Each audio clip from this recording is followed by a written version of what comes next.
See oli vana laohoone, tähendab, ta on ehitatud peale seda ilmselt, nii palju kui mina tean, tähendab Saksa vangide poolt.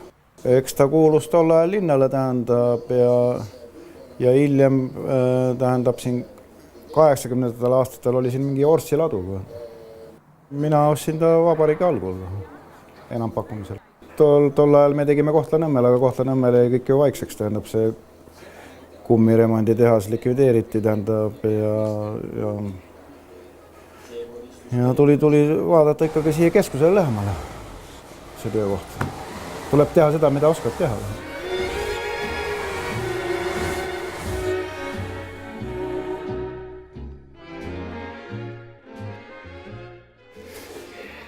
Sõidad ise peale, Ants või? Ma ei tea, kas võtmed vist on ees vist. Ja ei ole.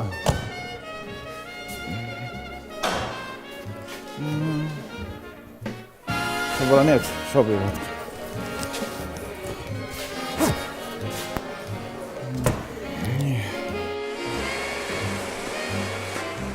Et kui ka võtti on, siis läheb auto käima ka.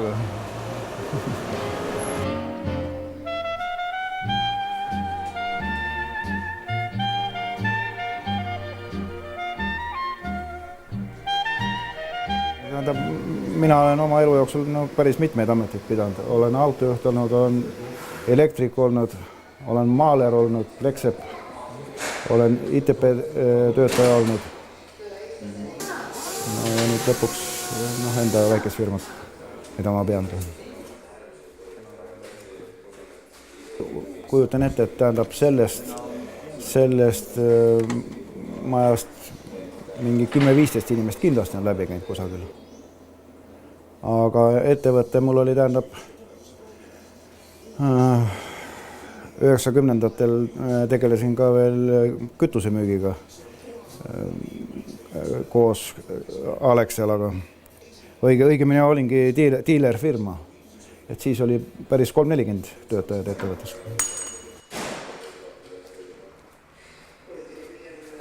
Laager on läbi sul. Vaata, mul oli siin vahepeal see, et kruutis seda lahti või kogu aeg. Mutter lahti, jah? Ja ma siin iga nädal pidin kinni keerama uuesti. Aga miks ta lahti tuleb siis? Ma ei tea. Niimoodi ta rikkub.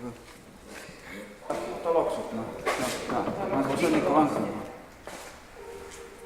Oota, aga see ju tookord mõlemad need laagud vaatasid ära. Muidugi vaatasid. No ma räägingi. Mõlemad siia ära. Laager on omane räägib, kui ta niisugune lõppunud töötab, siis ta rikub ära laager. Laager peab niikuinii ära vaatama. Näed, mis ta teeb. Kuuled? See peab laagri hääl seal. Kuuled? Hinnad on siin soodsamad ja mind ei olegi suht need hinnad, mind rohkem töö kvaliteet. Ma hindan rohkem tööde kvaliteeti. Et kui tehakse tööd korraliselt, korrektselt ja mitte ainult see, kus ma näpuga näitan, või tehakse ka rohkem, siis seda ma hindan autotöökodade puhul. On teisigi autoremondi, aga kuna näha, et selle klient ikka jagub ja ega kõige kullem see asi ei ole. Kas ma saan õieti asjast aru, et kui nüüd protsessi ette võtnud, siis ei oleks Nõmmel? Aga loomulikult, see ongi, tänu nendele üldse see asi nagu jälle teoks sai, tead. No siinkandis ikka, nad on ikka kõvad tegijad ikka mootorspordi alal, ei saa ütelda. No põhiasi on olnud küll muidugi keretöö, aga nüüd me teeme ka luksepatööd ja vahetame rehve ja kõike, mis auto vaja teha. Jah, peale mootorite käjukastide teeme praktiliselt kõiki.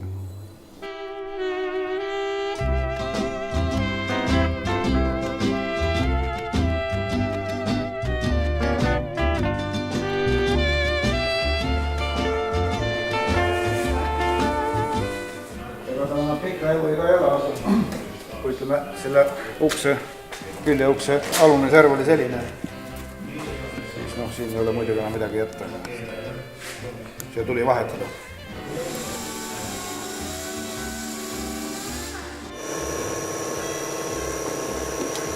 ega päris uut autot ei too keegi siia, aga juhtub ka päris uusi autosid. Ka uued autod saavad pihta ja tuleb ka selliseid autoid teha, ega vahet ei ole. No see oli jah, tähendab nii peretüli käigus, et oli vist jah kirvega aknad puruks löönud ja ka siis plekke mõlkinud, tähendab, tuleb ka selliseid autoid teha, ega vahet ei ole.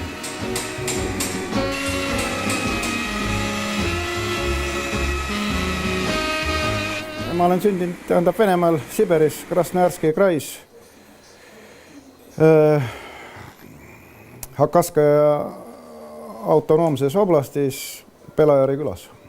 Minu esiisad või minu vanaisa oli Kereman ja pärit on tegelikult minu isapoolsed esivanemad ongi Kahula külast. Ja nemad olidki Keremanid ka. Aga möönd sajandi algul, siis kui oli see nimede muutmine või eesistamine, siis saime Keermeks, tähendab. Minu isa oli juba Keerme. Isal oli korralik normaalne talu. Tähendab, siin meil Ida-Virumaal Aseri vallas. Ehk siis Tallinn-Narva maantee ääres Rannul. Mototreiding. Jaa, kuulen. Nii. Ja. See auto läheb järgmisena pukki, et meil mõlemad tõstukid olid kinni ja siis me saame järgi vaadata.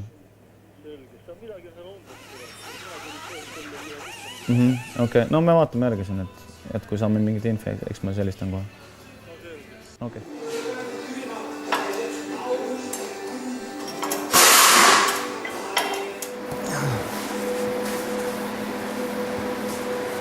Minu isa oli sündinud 1895 ja 17. aastal teenis ta Peterburis tsaariarmees, siis ta oli 22 aastane.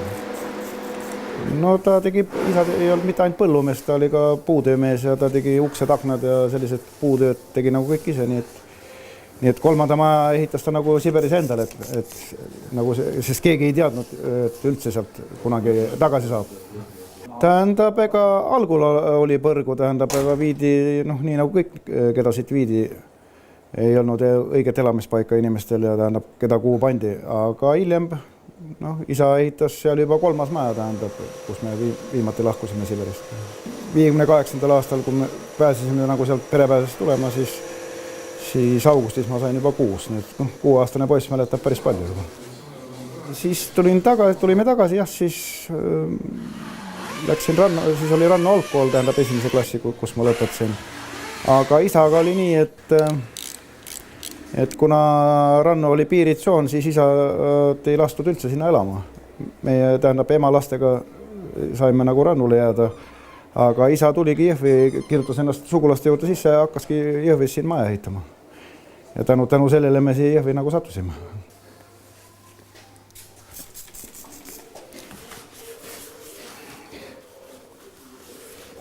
No nii, aga ei ole hullu. Paneme uue lakkikihi peale ja saab jälle hea. Kõige esimene mootorrattaga sõit toimus Ristiku tänavas. Honda Monkey oli rolleri nimi. Ja teadsin, kuidas gaasi anda. Jalgrattaga sõit oli selge. Ja rohkem ei teadnud ja lõppes tänava otsas maa oli maas. Et niimoodi ta oli. Ja siis tulin tagasi, siis lükkasin tagasi, enam käima ei pannud ja siis küsisin ülejäänud asju järgi, et aga kuidas ma pidama saan ja kuidas ülejäänud asjad toimuvad, sest ma teadsin, et niimoodi käib gaas. Kõik. Aga siis ma olin võib-olla äkki mingi 9 suht hilja. Ma rohkem lihtsalt ei teadnud. Et Krosstel vaatamas küll käinud ja niimoodi, aga see oligi täpselt niimoodi, et käid vaatamas, aga nagu väikeste laste asi, aga see ei oska ennast niimoodi mõelda, et ma nüüd pean ise kindlasti sõitma midagi tegema. Üks aeg lihtsalt siis, kui isa küsis, et kas sa äkki tahad või pakub huvi või midagi, siis oli selge see, et kuule, tõesti võiks, aga niimoodi, et ise nägin, aga ma tahan ka, et sellist asja ei olnud. 95 ma tegin esimesed stardid. Et ma 11-selt olin stardis, ma arvan, et ma võisin olla siis kas 10 lõpp, 11 algus, kui mul see krossiratas esimene oli. et mul väga pikalt nagu proovimisaega polnud, et läksime kohe joonele. See oli ikka tõsine laste krossiratas, õige värk, et ei olnud mingi mopeed ega midagi enam. Õige asi. On mingid niisugused mälupildid, kus mina kõndisin juba päris sirgelt ja ilusti ja Riks vahepeal pani ikka käpa maha veel ja käest kinni käisime kuskil krossil ja ma mäletan tsikleid ja ma mäletan müra. Ma mäletan lempsi ja ma mäletan mingeid taadisõite, et mingid niisugused üksikud pildid, et see ei saanud olla 6-7, et ma arvan, et ma võisin olla mingi heal juhul 4-5. Et kui mul on lihtsalt see pilt meeles, kuidas ma Riksiga käest kinni vedasin 2 väikest pätakat, eks ole, ja tassisin veel teda ka kaasa ja põgenesin siin lempsi eest igast erinevatel asjaoludel, eks ole, ja olime kindlasti krossil, tsikleid oli igal pool. Ma mäletan esimest korda, kui ma tahtsin sõitma minna, see oli Väike-Maarjas. Jõhvi klubi oli siis kandis nime Kaevur. Ma ei mäleta, väike ei mäleta, kes seal klubi juhatuses oli, ühesõnaga mulle oli jäetud litsents vist tegemata mingi teema, et igatahes mina suure uraaga sinna trenni ja sinna ala peale läksin, aga sõitma mind ei lastud, sest litsentsi ei olnud. Siis tookord lihtsalt pakkisime asjad kokku ja vahtisime pealt. Ma ei tea, kelle taga või mis iganes asi oli, igatahes järgmine kord sain ma peale. Esimene võistlus oli minul Hiiumaal, isade-poegade võistlus ja minul algas see asi niimoodi, et ma esimesest sõidust, esimene sõit stardist oli, stardikurvis oli suur kukkumine, kust mina välja jäin, sest ma olin aeglane. Ma tulin tagant ja mul oli maa ja ilma aega sealt mööda sõita. Stardis ei kukkunud peale minu ainult üks poiss, kes oli ka püsti, kes oli siis minu ees, sõitis minema ja üle poole sõidu ma hoidsin teist kohta, kuni käisin esimest korda maali. Siis käisin teist korda, jäin jalgupidi kättpidi kuskile vahele, aeg läks, kaotasin paar kohta, peale esimest kukkumist ei kaotanudki kohti. Käisin kolmandat korda kurvis, mis oli, seal oli nii palju kastetud, et nagu suured niisugused väikse poisi jaoks nagu suured järved olid ühesõnaga keset kurvi. Käisin sinna ühte järve, käisin kummuli. Prillid, kõik asjad, kõik vett ja plöga täis, kuigi oli kuiv aeg. Ja siis ükshaaval ikka kõik läksid mööda ja lõpetasin sõidu kas viimasena või eelviimasena. Et täitsa eest otsast kukkusin täitsa taha välja.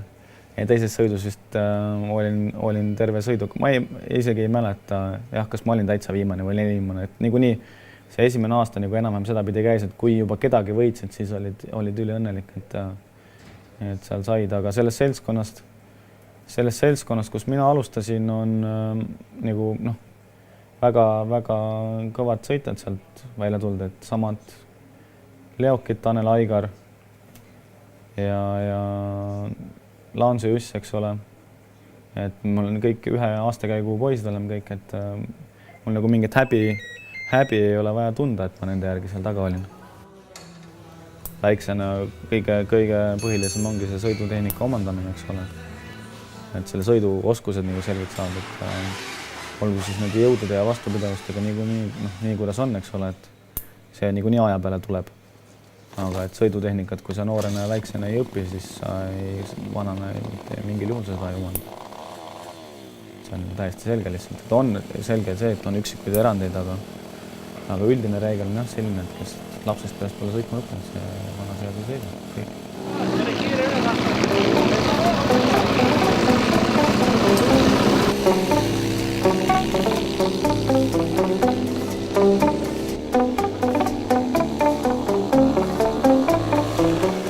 Tegelikult spordiga ma alustasin üldse, kas olin 11 või 12, kui hakkasin jalgrattaspordiga tegelema. Ja sellega ma tegelesin kusagil 18-19 eluaastani välja. Selle ma lõpetasin meistrikandidaadi normi täitmisega, aga kuna mul on noores eas tehtud südameoperatsioon, siis ma vaatasin, et need treeningmahud läksid väga suureks. Ja mul tuli valida mingi muu ala. ja nii ma nagu sinna motospordi juurde nagu jõudsingi.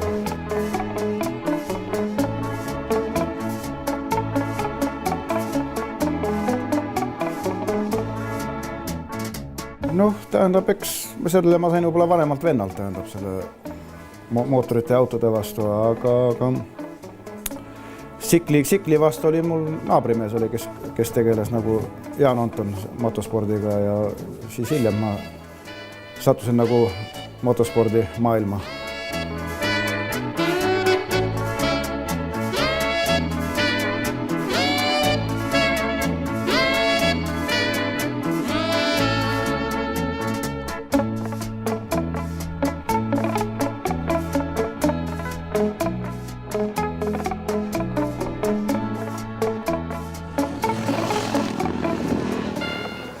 Kunagi see vana hea Kohtla-Nõmme Speedway rada, söörada, mis sööravõistlused ja seal sai need esimesed ringid tehtud väikse, mis ta oli, Honda Monkey ja väike tänavas, väike rolleri moodi siuke asi.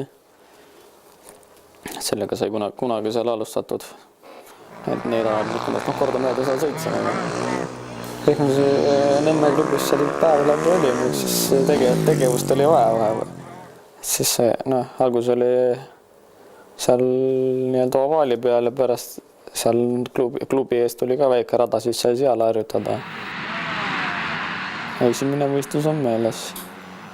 Nii-öelda ülisema klubikaaslasega Georgiga, kuidas me koos sõitsime seal. Et väga nii-öelda viimase koha peale võitlus käis, aga see on väga hästi meeles, Toila raja peale oli. See oli ka, et päev enne sain alles oma isikliku esimese sikli, hommikul läksime starti. Jõhvi motoklubi võistleja number 16, Riho Keermäe.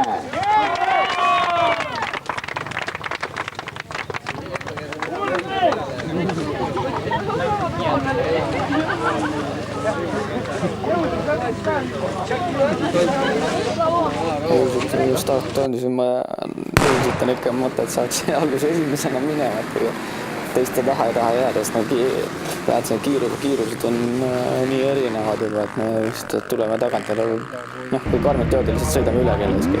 See on nagu suurem oht, kui keegi kukub. Et siis kui alguses eest ära saab, siis ei ole nagu hullu, natuke tahapoole jääda. On niisuguse variante ka olnud. Sellise starte, sama need suvi kestvusstardid on, mäletan, Sakus oli veel tankodroomil.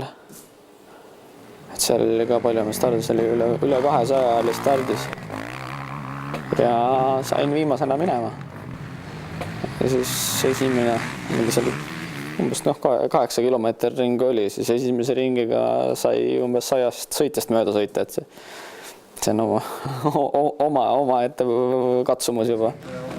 Kuidas igaüks suudab oma rada leida, et sikli peal elad, siis on nii-öelda nähtavus palju parem kui see, kui sa kõrvalt saad, et nüüd on suur rook sees ja kuhu nad kõik ära mahuvad. Mulle väga see Sirgemaa peal sõitmine ei istu, et Sirgemaa peal võib osata igaüks sõita, aga kui tulevad juba sellised künkad hüpped sisse, siis on kohe nii suur vahe. Et siis loob juba sõidu ja kogemuse kõik oskused. Kui start läheb ja sa näed ikka, kus keegi on, siis ega siin Eestis on teada, kes kui kiiresti sõidab ja kellega oleks võimalik koos sõita ja järgi sõita. Et see on kui start läheb, saab esimese ringil kohe aru, kuhu on võimalik sõita. Vähemalt mulle, et kuidas just parajasti tervis on. Aga kas mootorratastel nagu meeskonnasõitu või nagu jalgratastel on, et keegi seal veab ja siis laseb kuidagi mööda või sellega ei ole seal midagi teha, on see ikka täitsa mehe vastu värk? Üldiselt on individuaal, aga me varem Arksiga oleme koostööd ja ei saa öelda, et ei saa teha, koostööd saab ikka teha. Et nii, igasugused võimalused on kedagi kinni sõita, kelleski mööda sõita ja natuke pidurdada teistmoodi, ega see võimalus on alati olemas.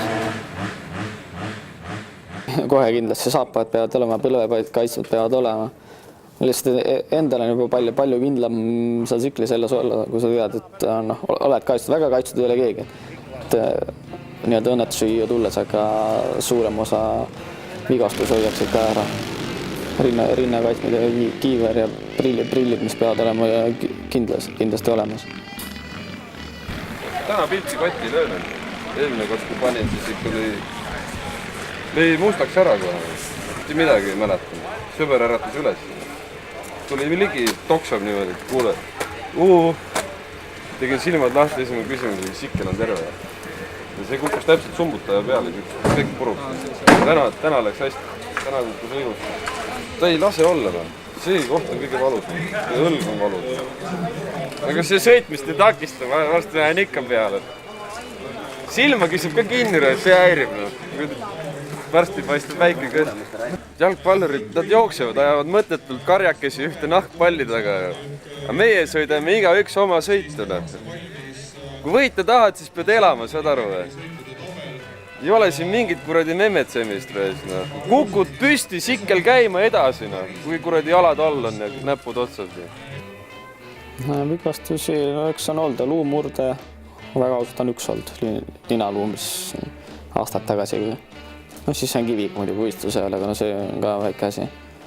Eks üks väiksem põrutus ja sinikajad on olnud ja haiglas on ärgatud ja kiirabis on ärgatud ja siukse väga erinevad asjad.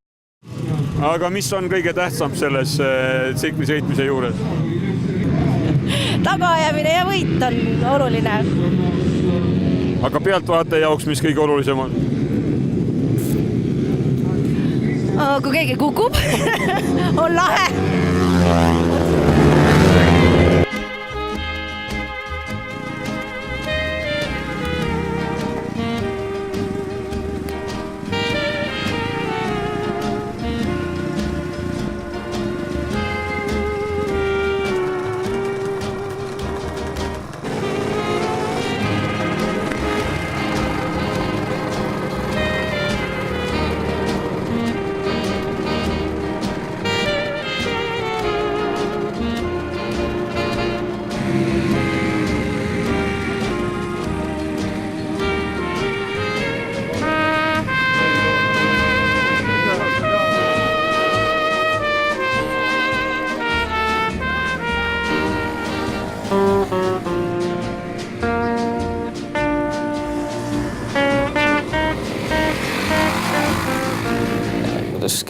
Kes siin ütles ka, et kui tema sünnib tütar, siis ta paneb tütre ka motocross sõitma, sest tema tahab oma tütre parimat.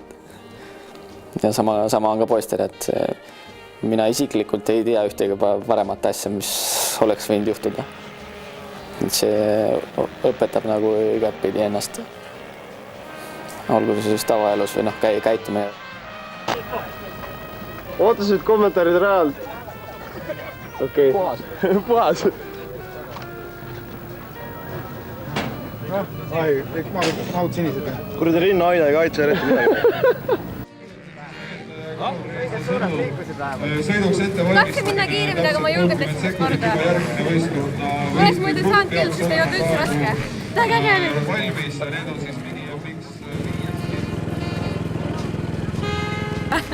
Keegi peab ju huumorit tegema. Mehed teavad ainult actionit, me teeme iduraja veel. Mul nagu nii valus teiste taga sõitmist. No siis sa pead ees sõitma, noh.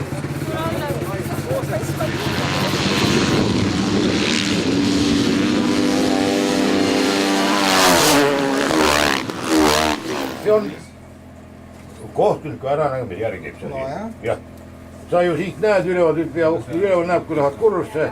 Teine tuleb, virgutab sisse, viskab ennast pikali, teise mehe pikali on selgimist. Ma usun, et järgmist aastaks me näeme selle asja paremaks, et kui saame kõik valgusfoorid üles, et kohtunik, kes on siin üleval, tema jälgib täpselt, kui tõesti on selline situatsioon, ta saab kohe panna kõik punased tuleb põlema, siis ei ole enam vaja kellelgi midagi mõelda. Ega siis see traditsioon ei ole uus. Omal ajal tegutses Kohtla-Nõmme motoklubi ja selle egiidi all võistlesid meie tookordse rajooni ja ka linnade võistlejad, aga vahepeal tekkis pikk paus ja 3 aastat tagasi esmakordselt korraldasime Jõhvi talvevõistlused siinsamas rajal. Sel päeval peeti Jõhvis Virumaa tuuri esimene etapp. Tere tulemast Jõhvi! tänane ilm on küll karnivõitu, aga ma loodan, et kõik te istute mootorrataste selga ja vaatamata külmale ilmale tulete oma ülesannetega toime. Jõhvi talv on kujunenud arvestatavaks talikrossiks, seda näitab ilmekalt Eesti motokrossi paremiku kohalolek. Puudusid vaid leokid Aavo, Tanel ja Aigar Leok ning Henri Remma, kes harjutavad Hispaanias. Jõhvi rada on iga aastaga täiustatud. See traditsioon on jätkuv endisele Jõhvi pargile. Aga kuna Jõhvi pargis enam seda korraldada ei saa, siis tegime selle raja siia Jõhvi linna serva, päris Tallinna-Narva maantee äärde. Ja siin me nüüd 4. aasta, kus me suudame selle läbi viia. Siia me hakkasime ehitama seda, sellest on nüüd juba 2-13 aastat tagasi, jah. Isegi ennem, trenni me tegime poistega juba ennem, siin oli väike lõik, aga nii nagu korjati ära see raudtee, siis me saime võtta ka selle raudtee osa sisse. Raudtee tammi.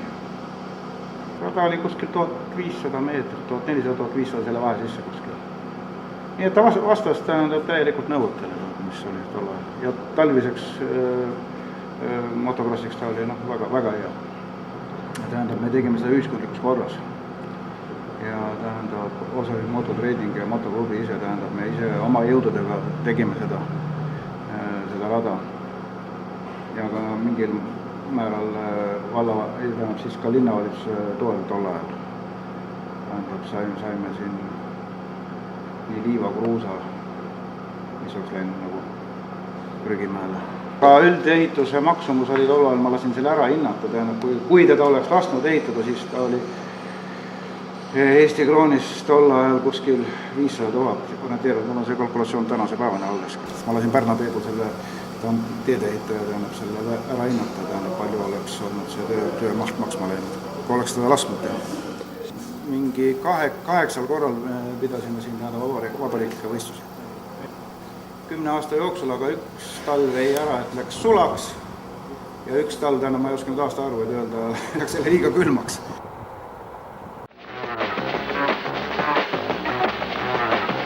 85-kubikuliste masinaklassis tegi taas puhta töö Edik Kuusk. Saku motoklubisse kuuluv noormees võitis mõlemad sõidud, juhtides avaringist finišijooneni.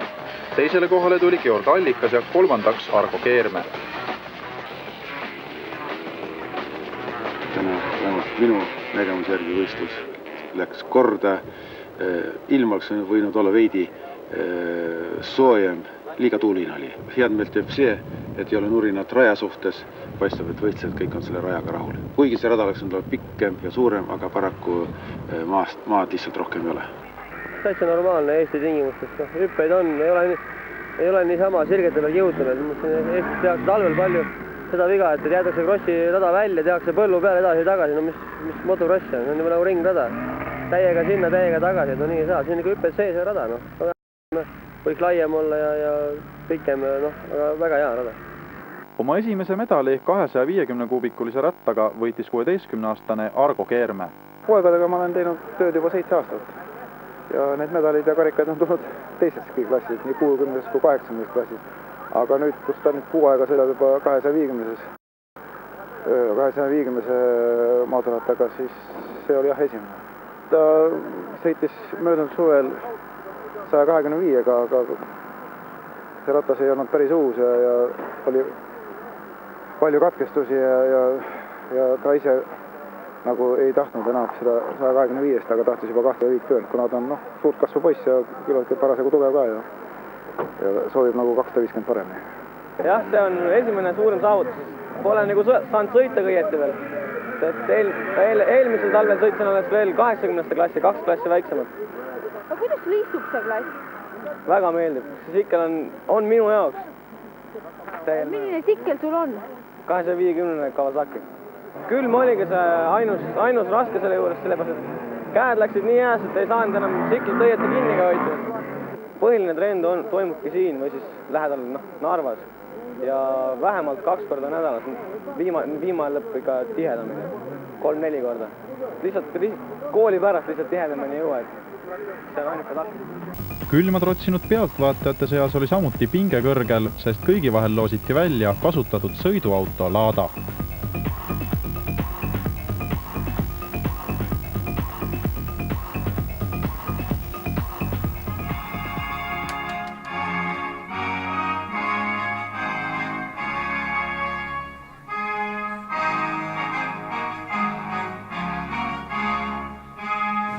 see staadion tehti Nõukogude aja lõpul ja viimased sõidud toimusid siin aastatel 90-91. Ja vahepeal on see staadion nagu seisnud.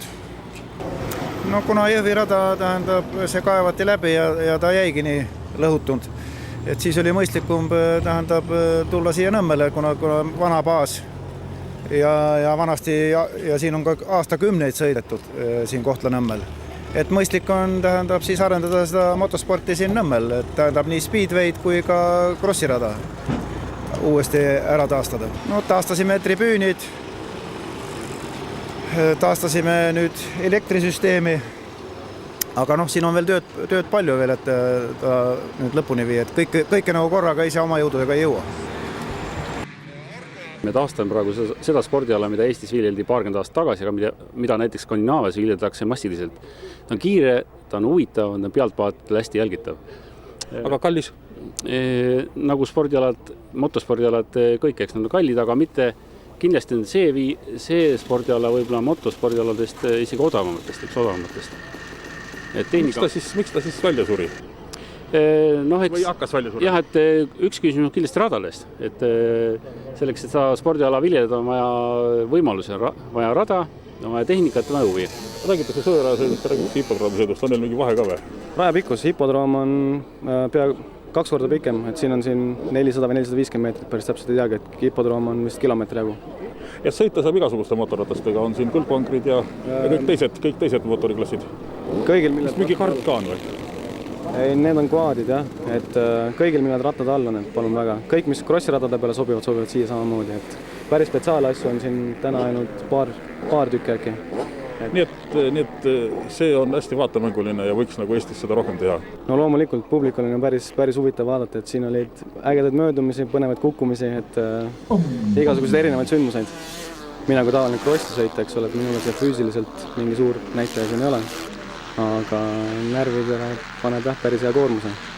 Et kes kuidas julgeb kurvis maha kalutada ja sirge peal keeravad niikuinii kõik põhjagaasiga. No, see on hea tasane rada, mingeid hüppeid, lihtsalt kurvid. No jah, lihtsalt kurvid on lihtne öelda. Et eks sa proovi seal kalutada ja proovi seal teistega hakkama saada. Et üksinda sõidad töristad läbi, pole häda kedagi. Aga 4, 5, 6 meest on sinuga koos, siis läheb suht kitsaks ja keeruliseks vahepeal.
tänase võistluse võitu naiste klassis Kristi Kolja.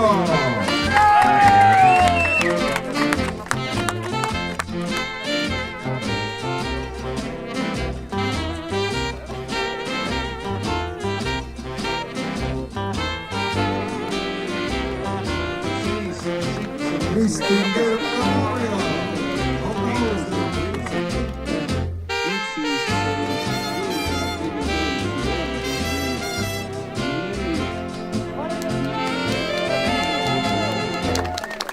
Riho Keerma, Arvo Keerma ja Rano Oldek.